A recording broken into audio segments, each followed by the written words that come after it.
Good evening. We're pleased to welcome Bige Oger and Cancu Çakar, the first time in Jordan. Bige will give a presentation on Istanbul Biennale, followed by a talk with artist Cancu Çakar on the impact of traditional arts and the technique of miniature mapping in connection with her upcoming workshop at the Lقاء starting this Saturday. As small bios, Bige is the director of Istanbul Biennale. She came abroad on the Istanbul Foundation for Culture and Arts in 2003 and worked in the coordination of culture and artistic projects. Since 2009, she has been the advisor and pavilion of Turkey at the Venice Biennale. Cancu is an artist from Izmir. She studied traditional Turkish art department at Dukoz University in 2006. In 2012, she went to موهلي-ناجي Art and Design University in Budapest to study graphic design. احنا سعيدين اليوم نرحب ببيجي مديرة اسطنبول بينالي والفنانة جانسو. بيجي راح تعطينا شوية برزنتيشن عن بينالي اسطنبول وجانسو راح تقدم لنا حديث او ممكن تناقشوها حول الورشه اللي راح تعملها في اللاب ابتداء من السبت الحالي، السبت اللي هو بعد بكره، عن الفنون التقليديه وعلاقتها بالتخطيط الحضري. اذا بنحكي سيره قصيره، بيجي هي مديره اسطنبول بينال، استلمت إدارة إسطنبول فاونديشن فور كلتشر اند ارتس في 2003 ونسقت المشاريع الفنية والثقافية فيها، ومن 2009 لحد الآن هي المستشارة للجناح التركي في بينالي فينيسيا. جانسو فنانة من إزمير، درست الفنون التركية التقليدية في دوكوز يونيفرسيتي ب 2006 و 2012 درست الجرافيك ديزاين في جامعة موهلي ببودابست. شكرا.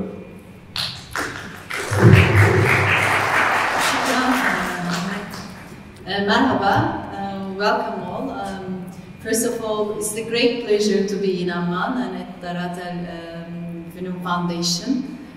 With Jansu, of course, and I would like to thank with all my heart to Suhash Oman, who welcomed us for this project, all her team, Ahmad, Ali, Ala, Rana, Yasmin, and they have made an excellent job, I think, in welcoming us with all the preparations and while we are here with the research. And I would like to thank also the ambassador of the Turkish embassy, Mr. Sedat Önal, and his wife Figen Hanım to be present here during our talk.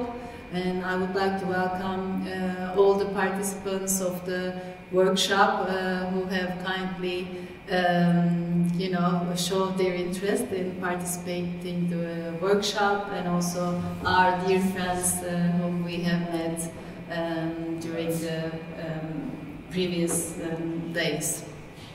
So I don't know if you have ever been to Istanbul and if you have ever been to Istanbul Biennial maybe.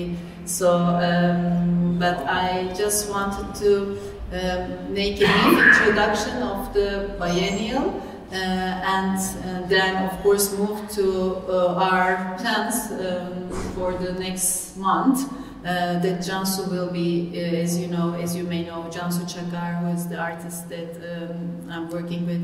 She's going to spend a month in Amman, and she's going to organize workshops of miniature, of traditional arts here at the Open Lab. And so at the weekend, you will, after the installation of this show, you will see a space which will be transformed into a workshop space with her own works and with also some sketches and also the works of the new works of the participants. And at the end of these workshops, on the 20th of April, there will be the opening of the exhibition. So it will be a totally collaborative project. And I hope you will be able to also continue after this first week, and you can also spend more time in this space, because you will see that with Jansu's work, she's when she's organizing these workshops, she's also transforming the space that she works in into a public space where you can come, you know, spend time, talk with the participants, and you know, read your book, and it's really like a peaceful space that you would really like to be in and spend time. So it's similar to the idea of the الفنون, I think, this, you know, this public space. Yes, and Jánso will be also organizing, you know, some workshops in Zarqa, because when we started thinking about, you know, doing these workshops in Amman, we also wanted to work with the refugees in Amman, and we were interested, in fact, in the ways of people in Amman, because we feel like Amman and Istanbul, they have a shared culture, and they have a shared like history. And as I was reading in Tulin's one of her interviews, she was saying that the Amman is so layered, like an onion, which I liked a lot. So more you dig, you find, you know, I think a diversity of things that maybe that you are not familiar with at the first sight. So I think it's really great to look at the city and to try to understand the dynamics of the city through these workshops. And so we have been to Zarqa yesterday, and you know, we met with some NGOs who are working with women there. So Jánso will not be only doing the workshops here, but she will be also going to Zarqa and organize some workshops with the women there. And so there will be, there will be participants from different backgrounds and who are going to contribute with, I think, different political and social also backgrounds to the workshops. And I will go into Jánso's work a bit later, and I would like to also talk about our collaboration in the Istanbul Biennial, which I find very important, and how we met, you know, by a coincidence in Izmir. That is a lovely story as well. But to start with, maybe I should, I don't want to take a lot of your time with the Istanbul Biennial, and I would like to focus on Jánso's work, but just to give you an idea about the Istanbul Biennial, so that you are familiar with what I am doing and about our collaboration in the previous biennial. I would like to give you some brief information. So, the Istanbul Biennial is organized by the Istanbul Foundation for Culture and Arts, which is a non-profit and non-governmental organization in Turkey, and it is one of the oldest cultural institutions which organizes international film festivals, theater festivals, jazz festivals, contemporary art biennial, design biennial. We are also organizing the Pavilion of Turkey at the Venice Biennale, and so we do, cultural and artistic events throughout the year.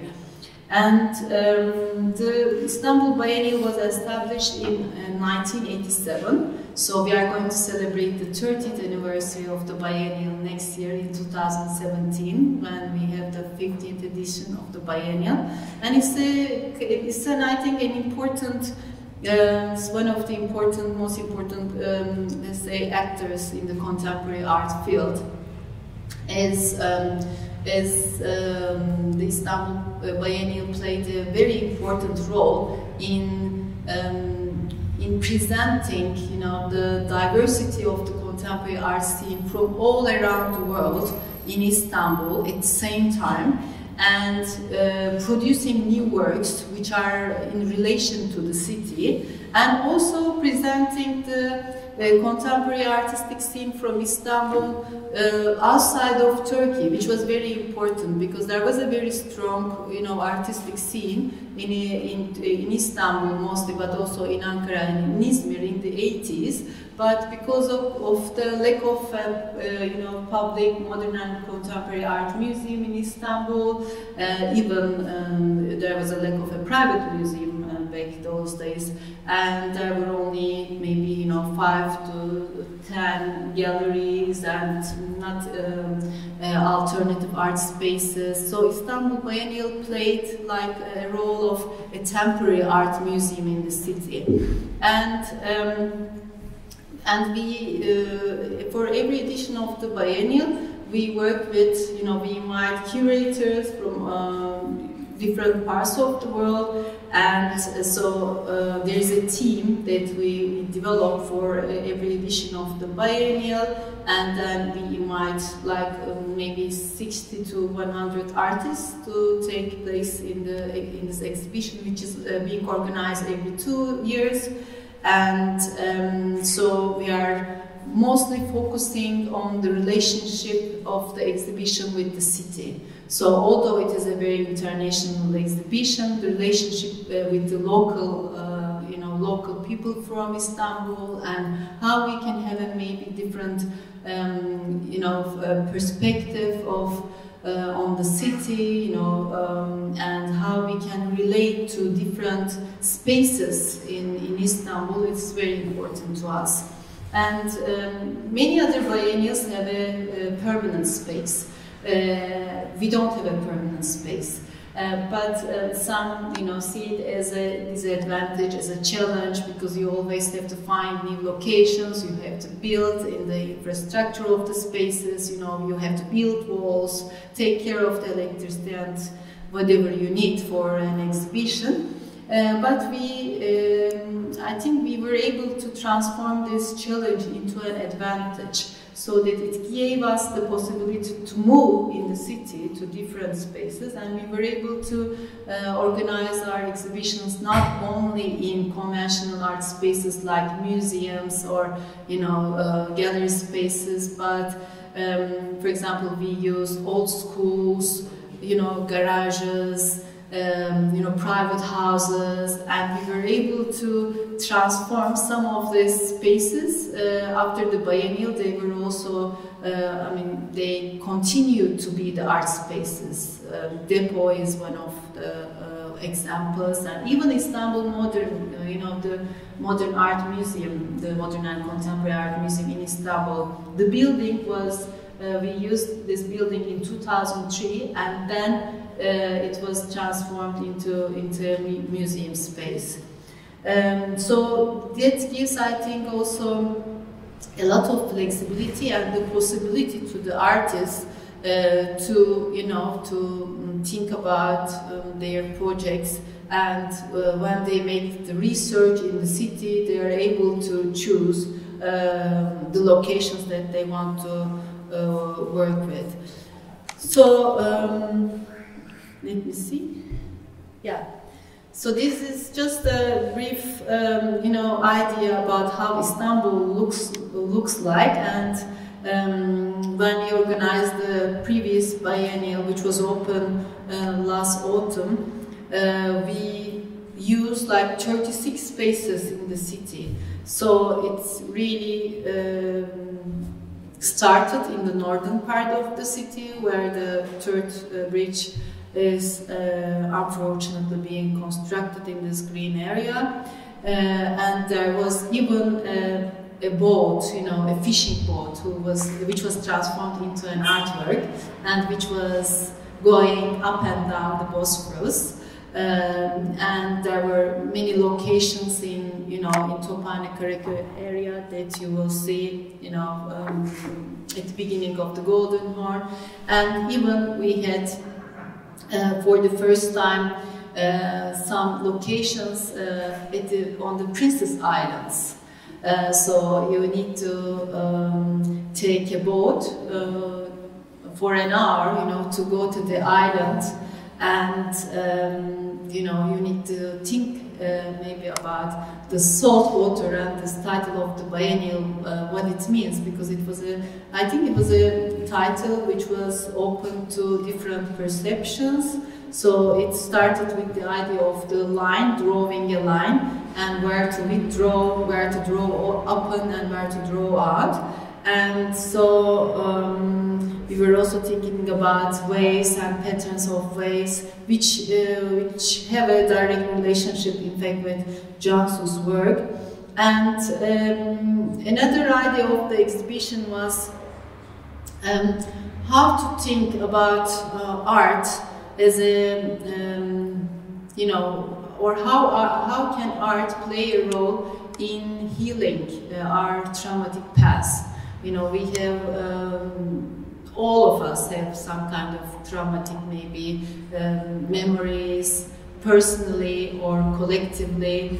And so how art can, you know, really transform maybe our thinking, and how art can offer us a new way of imagination. It was very important us to think of this, because when we announced our first press release, unfortunately, the incident, the accident in Soma, you know, the mine accident happened. So we were also thinking about how to deal, you know, with everyday kind of traumas.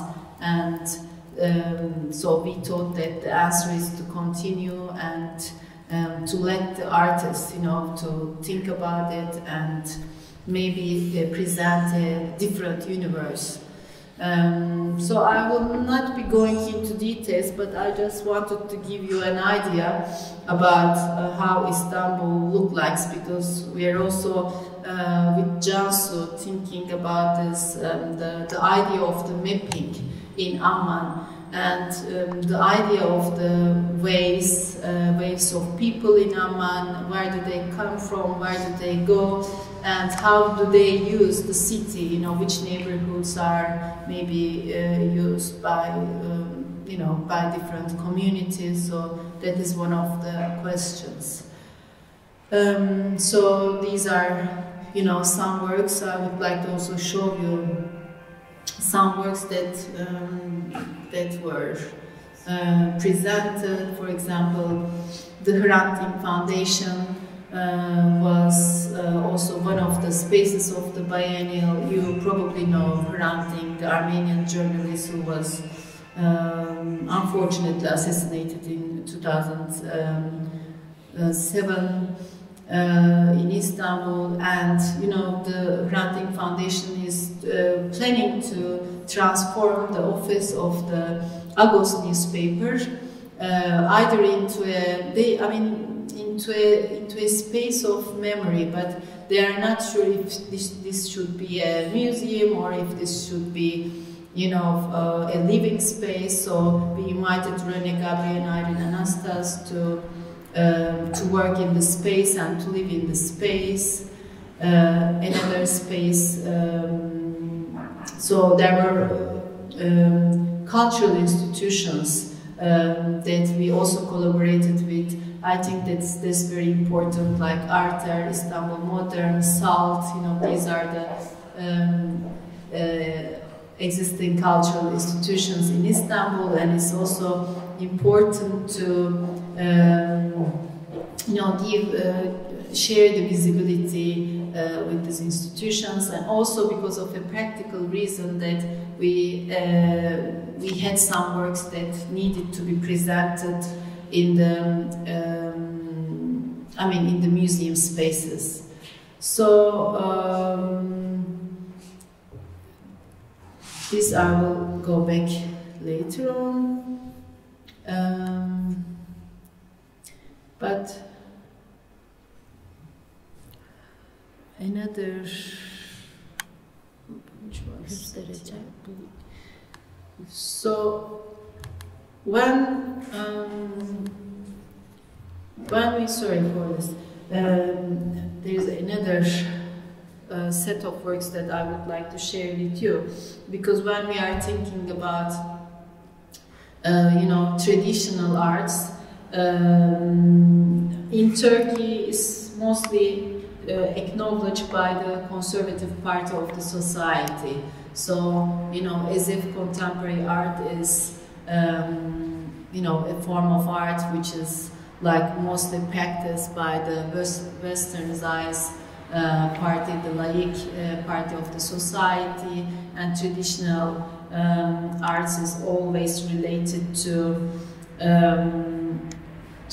you know, yeah, to more conservative groups. And I mean,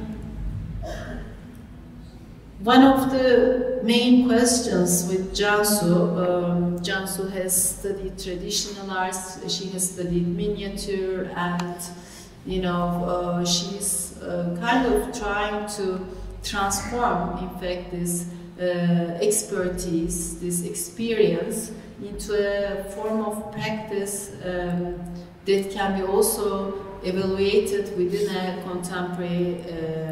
contemporary art perspective, let's say. So we were thinking, how can we think about traditional arts from a contemporary art perspective? And can we rethink and recreate traditional arts with a new language and with a new form?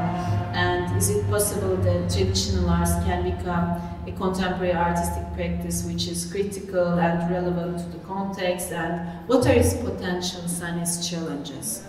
And then, you know, I tried to also to look a little bit in the history of the biennial when we work with artists, you know, who were also using different forms of traditional arts and transforming them into contemporary artistic work. So, and I mean, they are not only, you know, the artists who are coming from Turkey or from the region, but for example, Adriana Esparza, who is an Argentinian artist, he did a project for the Istanbul Biennial using the map of the Constantinople, so the old Istanbul, as you may see, and he deconstructed a Mexican shawl, let's say, and he created the map of the Constantinople with the threads of this textile. And, you know, another example is, I'm sure you're all familiar with the works of Mona Hatun, you know, who is working a lot with carpets and who is rethinking about, you know, about the maps and how how this borders and how to deconstruct the perception.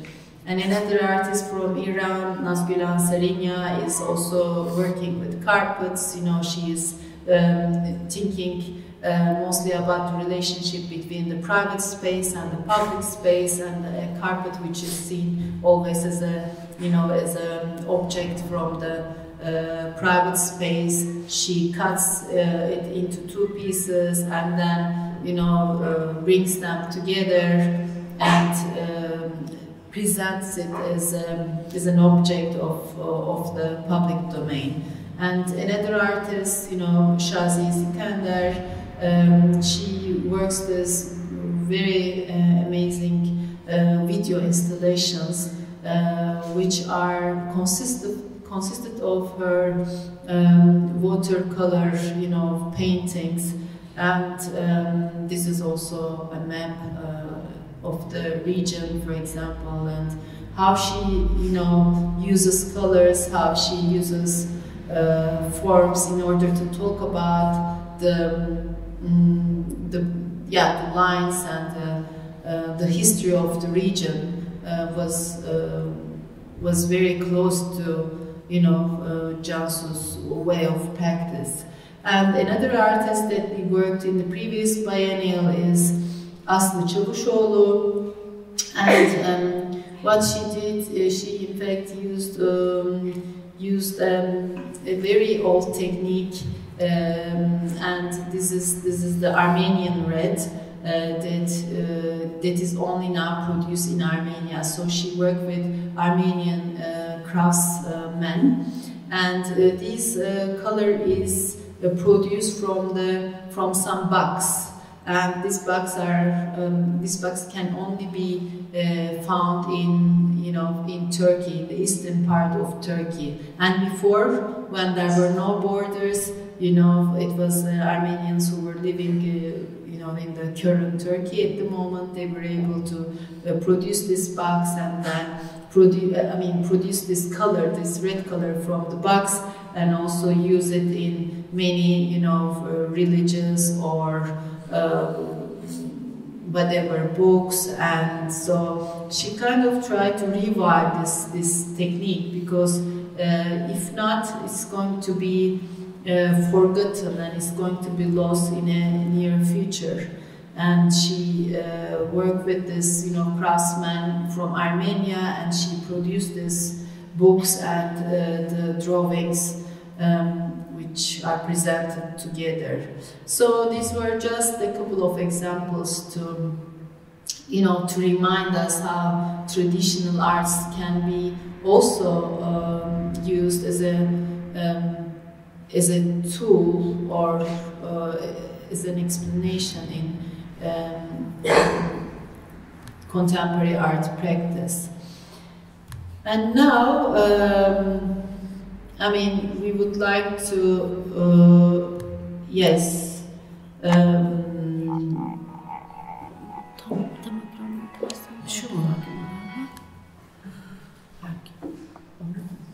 It didn't work, I think. Anyway, so this is the project that we did with Jansu within the Istanbul Biennial, which was a collaborative, traditional arts atelier with women on the 4th floor of a shoe shop. In fact, it's like a shopping mall. It's a 5-floor building that you can find on Istiklal Street, and so we made an open call to whom would like to participate in these workshops. And this space was used mostly as a depot by these shopping mall people, and it was very rough, and it was a really maybe a difficult space for an art project. But then Jansu transformed this space with her works, her miniature watercolors on papers, and so she also prepared an invitation for the participants of the atelier with one of her works. And so you can maybe see detailed of this piece. And so she also created a workbook which is created for the participants of the atelier. So there were many examples that the participants could use, and whatever they would like to work on, they could bring together some patterns and work on them. So this is finally how the space looked like. So there was a place, to do the workshops. There was a place to read books, and to spend some time together.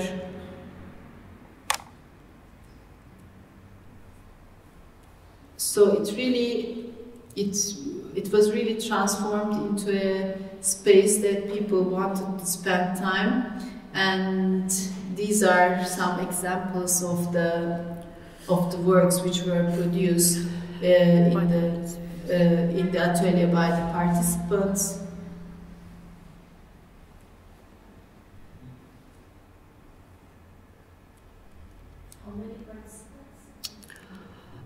Actually, at least 34, between 40 maybe. It has one soul, the whole thing has one character. Yes. It's one artist, you know. You can't imagine 34 artists They weren't artists. The participants. Yes. No. They were just non-art educated participants. We just open call with the target of, we can say, oppressed women, activists, and especially LGBT members.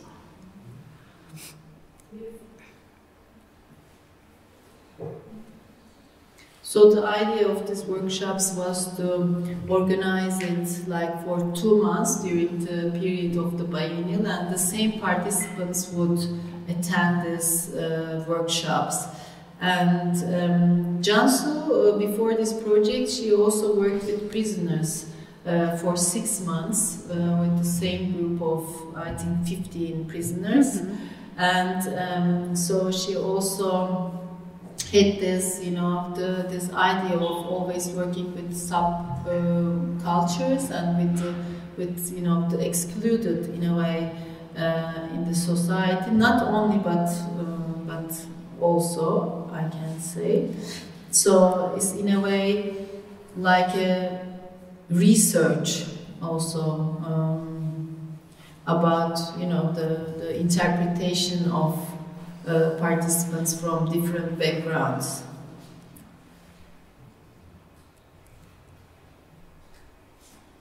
So she is mostly using watercolor and gold and sometimes gouache painting as well, paint as well. Old papers and tiny brushes. Yeah, so it's a very ink. It starts like a very modest, you know, with, I mean, you don't need a lot of materials, but then I think the project grows itself.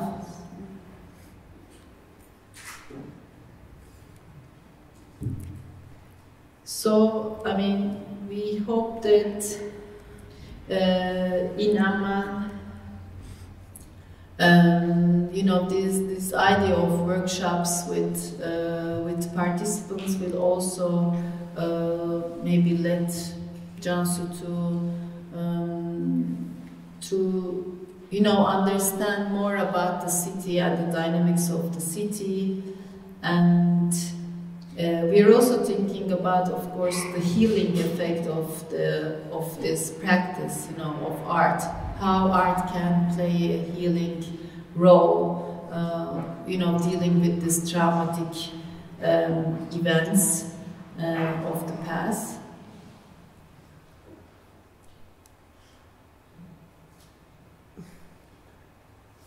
So maybe now I can give the floor to Jansu. She will be more focusing on the idea of the mapping and how the idea of this project in Amman, you know, started. Hello. Last night, I was thinking, what am I going to say to you, actually? And I wrote a paragraph, a little paragraph. I want to read you first, before my presentation. What was and what made the border? Once upon a time, the borders used to be rivers, mountains, and seas. The color of the earth could change as it pleased. The rocks could move as they rolled. But which border is a mountains or rivers in our day? The infinity in this space becomes more meaningless as we divide our tiny world with lines. We become more shallow, and then we begin not to deserve infinity. We draw rough lines by means of pause of the civilization, while as the nature offers us all the answers with our kindness. A world where the crows could land on the whales must have been a dream. But for now, we can only dream of a world where there are no borders. These lines, thank you. These lines actually are expressing myself in this project. And now, okay, I made a presentation for you. Presentation for mapping in different contexts in order to maybe we can digest the idea of mapping. It is the oldest known map in the world. It found in Spain.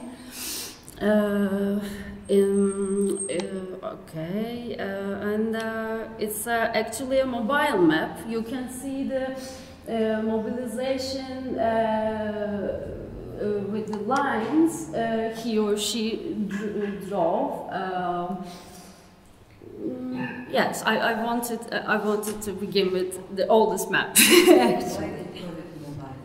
Mobile map because it's the lines describe the movement. Who drove the? It's not static. Yeah, it's not static. He or she just drew the lines that which. Relay lines, relay lines. And also there is a. Yes, it's a Google map for today's world. You know, it's if we see the mobile map, and it's the mobile map of today. Yes, and this well-known map by Heinrich Bunting. He made in 1581. It's actually a book. Describes geopolitics and colonialism.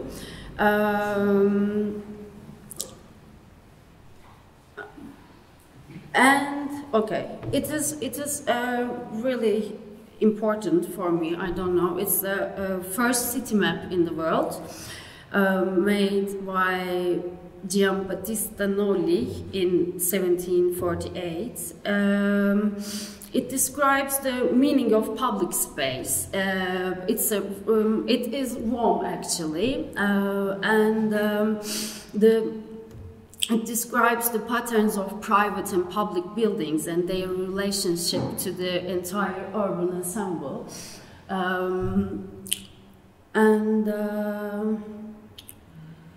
This is also really interesting map made by John Snow in 1854. It's a map by it's showing the clusters of cholera cases in London epidemic of 1854. You can see the dark squares. It's by talking to local residents, he identified the source of the outbreak as the public water pump. They are the pumps that has the viruses, and it gives an idea of the statics and modern science, and also the stories through data visualization. Okay, and there is a really chaotic image, we can say. It's made by Turkish artists Özlem Günyol and Mustafa Kunt. It's a contemporary example, actually. These lines are the old borders in the world, actually. They made it layer upon. Yeah, they drew the borders. They project the the borders of countries, and they draw, and then it becomes this very, you know, chaotic image of borders. Yes, it's impressive. You know, I really feel chaotic when I saw it. And this is also really interesting mapping project by Minna Henriksson from Finland. It's an Istanbul map, but it describes the contemporary art scene, and there is some stories and the names linked to each other, the gallery names, and also the stories you can see. And also I want to read his statement because it's really obvious writing. Istanbul map is the first in the series of 5 maps that I have made of connections and dynamics in contemporary art scenes. It's obvious that these maps do not give an accurate image of the art scene which they claim they are representing. That is already because they are only describing that brief time which I have been visiting these cities and tell about the issues spoken in them at that moment. Also, she has Ljubljana notes, and she describes through reproducing all the complaints, interpretations, gossips, and suspicions. The series of works are describing a phenomenon of the existence of such a gossip-driven discourse in these contemporary art scenes, which has a major impact on the professional productions coming to the public view from these scenes. You can see the links and the notes, galleries and the artists. It's really joyful and strong context in it, I think. And also it's really links to one of my work. It's Izmir map. I'm a Izmir-based artist, actually. I live in Izmir, and one of my friends was doing project with Poland, and they wanted me to draw a map for contemporary art scene in Izmir. But from the research, after the research, we couldn't find a lot of contemporary places, contemporary scenes, and I just add lots of cultural spaces, cultural spots, and even some projects and some images of funny things, and our ateliers, and some buildings, architectural plan in it, because it's a really important building in contemporary art in Izmir. And I said it is an informatic, useless map represents contemporary art scenes in Izmir, so that you cannot find the roads with these maps, with this map. And this is also really important. Do you? I think you know Orhan Pamuk. It's Turkish. Yes, it's a Turkish author, writer. His book of the Museum of Innocence, and they made a museum of it, and actually it's first city museum in Turkey. And in the book, the story, while the story, I mean, there are like, for every chapter in the book, they make like a cabinet exhibition in this museum. And while he was writing the book, he was also thinking about the museum. So not the idea of the museum came after he has written the book. And there are also maps in the book which also give information about the neighborhoods when the story was going on. Yes, Yes. And some of the locations, the other one, this is about a love story. Maybe you have read the book about a love story which continues forever. So he also puts pins on the locations that these lovers have visited to. So in this, he is making these references to the locations in the city that they have, that the story is, going on. And it is, we can say cartography, but we can say cartography, pictography, or map, we can say map as well, is the map that I like most in my life, we can say. It's a symbolic petition of Chipapa chiefs. They are Indians in US.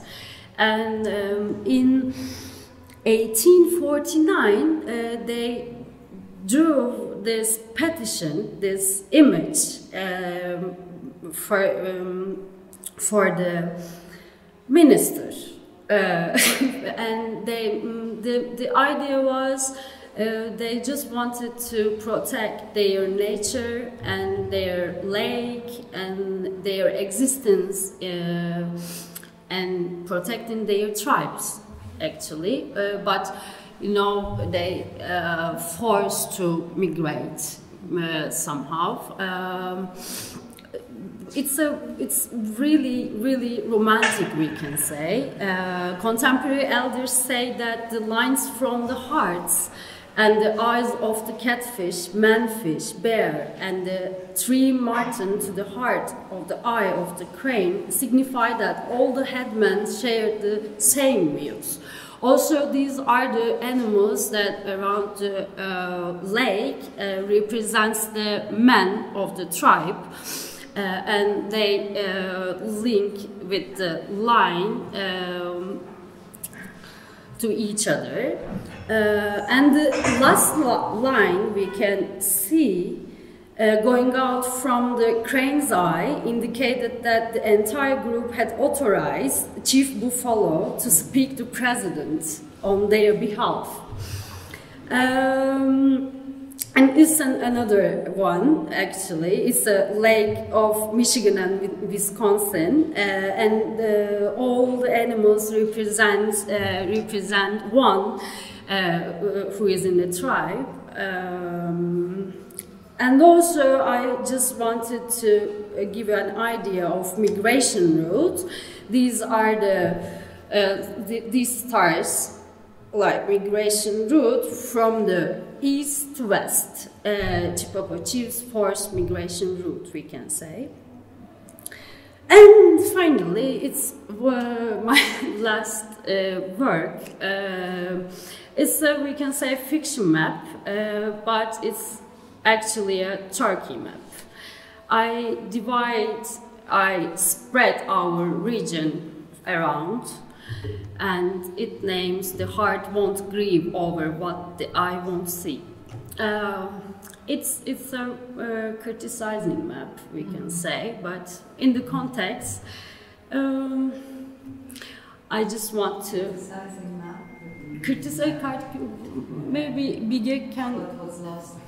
No, I mean, I think it is a map which is thinking about the current, political situation of Turkey and also of the region, and how we define the borders and the resistance of people, trying to identify with their land. So it shows maybe other possibilities. Also, it shows other possibilities of imagination of the land, of the of the borders of the sea, conquering the land, and So that's the one of the first works that Jánsu also, produced before coming to Amman. The last work and the first work. Yes, my presentation was it. Actually, I just widen your words about mapping, and if you can come, we can continue our mapping project together, and I will be really happy.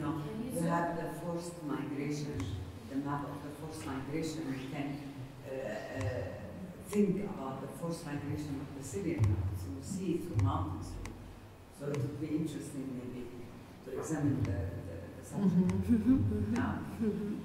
Actually, yes, that's why I put your talk with in Zarqa, the refugees. So maybe you'll have a remapping, another mapping. Yes, out yeah, from exactly. Yes. From Amman, particularly the migrants when go from Turkey and they go from here. Yes, actually, I put that's why. Yeah, both Jordan and Turkey are now receiving, I think, are hosting like more than 2 million Syrian refugees. Yes, yes, yes. All watercolor, and it's a quite big, like 19 to 80. You know, I'm always drawing miniatures. It's small, but I'm trying to make big. I don't like making bigger. It's miniature art, but it's really people get used to see big contemporary works that always they expect. On the wall, all around the space. What as well it was wash maybe In the biennial, no, it's stencil. It was stencil. We with the participants we cut some shapes, yes, and we just sprayed on the walls. Yes, sprayed, and it's you know it's a really contemporary way to ornament the walls. Actually, cutting it, and you can apply lots of spaces. You can use everywhere. And I just wanted to teach them how to do it like in contemporary way. And we just paint all the walls with Turkish ornamentations. Yeah. And it's a legend of the map. Symbolic legend. So symbol and imagination. Yes, of course, it's a little bit. Like these brown shapes. Down there. It's like wings or kinda. I don't think what it is when I'm drawing. It's just for the aesthetic conscience, maybe. Because thank you for listening me. It's really pleasure. You know, I'm really excited and happy in front of you, being in front of you. And maybe we can. If you have any questions, I mean, yeah. Nerede Zarka'da çalışacaksınız? Zarka'da. In Turkish or in English? Yes, I mean, okay. We have. Just saluting you. In a small, really sincere community center, we can say. Where will you hold your workshop in Zarka? In what location? It's two locations, but we will do long workshop with really small and sincere community center in Zarka, but okay. Kaula bint al-Azwar. Yes. It's Kaula bint al-Azwar, sorry for my pronunciation, but it's also a community really center in Zarka. Well, the second question, do you think about Jericho as the oldest city in the world in history? Jericho?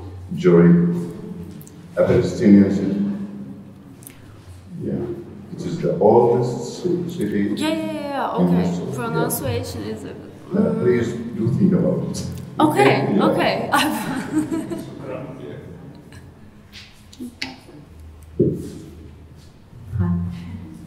actually really like the title of the artwork. Thank Can you you. hear me guys without this? Yes. How do you connect the title with the map? Because when you read this, you imagine that you're going to see more information, and the map doesn't have like anything written. It's just a drawing. So how do you connect the title with the drawing? Okay, actually, I'm always using idioms and some proverbs. Yes, proverbs in my names of the works, titles, we can say, and it's a proverb. I'm sorry. It's a proverb in Turkish. We translate it in English, and there's no Turkey at all, you can see, and the meaning is really combined, linked, I think, each other, and I just... Because it's translated from Turkish. Yes, it's translated from Turkish, and it's a Turkish proverb. That's why, maybe. But I really like also translate my titles into English. It's another style of my title. One of my works also name is "The bears always eat the best pears." Actually, it's a Turkish proverb. Yes. It's surprisingly and fortunately, it has. It's just a style of mine, and I just gave it to it. It's the same proverb in Arabic. لا عين ترى ولا قلب يحزن. Yes.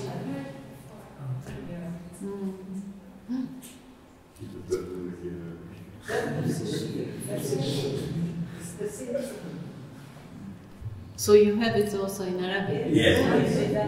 Anyway. Can you write it down for me? First of all, thank you for your insightful talk. I was thinking that everything in life you can make a map of it. I mean, I can make a map of my life. Is it Yes, of possible? course. Now I have many ideas, but I don't know how to. I mean, it's still fake, still blurred. But what I have learned, that everything you can make a map. It's true. It's true. I mean, and it also shows maybe that because the map is always kind of related to borders, and to make maybe some points, some lines more important than others. And every person who is living in a city can create another map. If you have a dog, maybe you are taking your dog out, and there are some, like places in the city which are very important for you, that you can also share it with the other, people who love dogs, or if you have a kid, you can take your kid to the park, or if you want to drink, I don't know, shisha, you can have another map. And also there are mind maps, for the thought forms and your life, maybe your you met emotional maps. I mean, have you tried this before? Try to represent your emotion or some or special experience in your life to a map. Have you made this before? I'm not. Of course, I'm trying. That's why I'm always using some surrealistic images and surrealistic forms in my miniatures. That's all, I think, finalized with my mind map, you know, and also my English is not good. Come on, I'm sorry. I want to explain more and more. It can go deeper. It can go deeper, but I'm really sorry that it's has. But yes, I'm trying. You know, I'm trying, and we will try if we come. We will try together. It's the aim of the workshop. Excuse me. So it's one aspect of subconscious through the maps, I think. But maybe your question is, could it be done other than with maps? I mean, the abstract map. Yes. An abstract map. Of course. Yes, of course. So Why? Because I think it's a really abstract map. So I think yes, this is very abstract. It's more a metaphor than abstract. Okay. You are saying expressive abstract maps. Okay. Of course it can be. Then we can use colors and, you know, the dots, and it can describe. But yes, why not? Also, Şahika's work like this. Shaziye's Shaziye's, work. I'm sorry. Shaziye's work. Did you remember? We can. It is very abstract. You mean it's very abstract, Shaziye's? Yes, it is. That's why I was. We can show again. Where was it? Here. You know, here. Yes, it's an abstract map. Yes. And it's an abstract. It's a little bit abstract because I can see Istanbul, but it's really abstract one. Okay, it's a little bit shiny here, but I mean, it's hard to see. You can imagine, you can remember.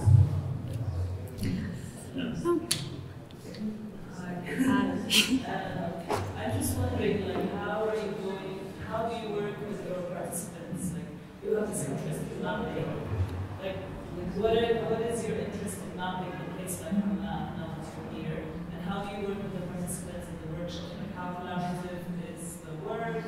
Are you guys making maps together, or you have a certain idea that you want to work with the participants on? That's the first question.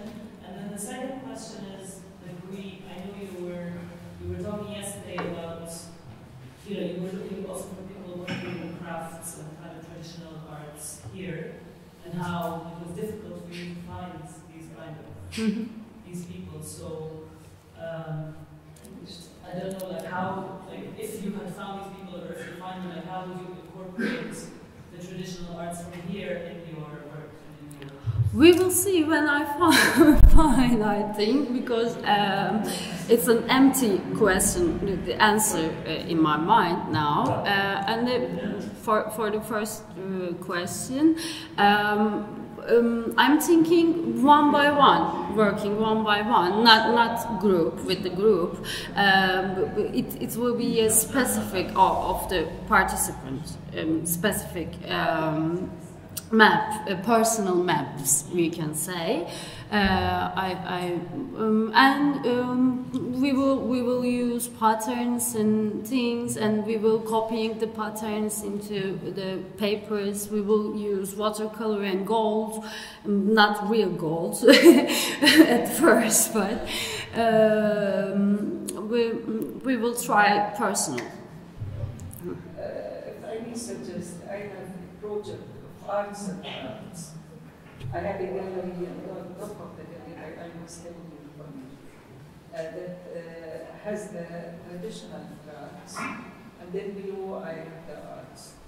So if you like to visit there, do workshops? Of course, I'd like to. I appreciate it. And we try to modernize it. Yeah.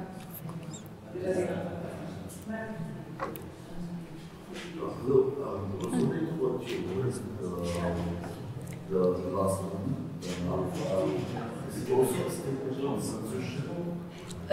Censorship? What? Is it also a statement on censorship? Censorship? Censorship? Why you? No. Why you think that? No.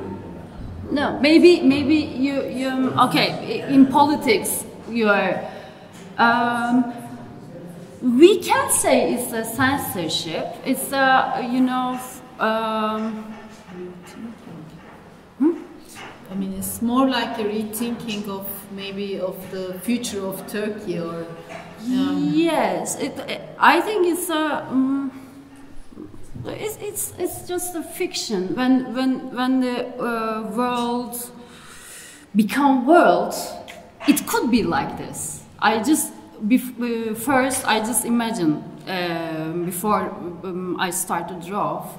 Once upon a time, world looks like it could be like this, and I just hope that this territory is like this. You know. I was just asking because. No, but of course there is a regional loss of criticize and change things. So I'm going to ask about Istanbul right now, and it was very interesting how a lot of artists were doing maps, and I don't know, maybe you guys met because of that. In fact, yeah, because you could tell us the story. Yeah, I mean, we couldn't. No, it's true. I mean, we were in Izmir, to do a research visit. We do studio visits, try to do it, I mean, most frequently before working on the biennial. And we had a collaborator in Izmir, K2, who had proposed that we should meet this artist, and we had a very packed schedule of meeting one artist after another. And in the morning we had visited Izmir Triennale, and we had seen a very tiny, watercolor painting, which we were like, this is really great, what is it, and but we realized that Jangsu was not in our list. But then we just passed by and we said, oh, it's beautiful, but then we were in a hurry, so we didn't have time to really organize a meeting with me. Yeah, and then with a coincidence, we were passing by her studio. She had a very tiny studio in one of the spaces that we were visiting. And we just like Minyatür Atölye. Yeah, like a miniature, like exactly what she's doing. She was sitting there, working very carefully on a small work. And then we entered and we said, hi, and who are you? And she said, I'm Jansu.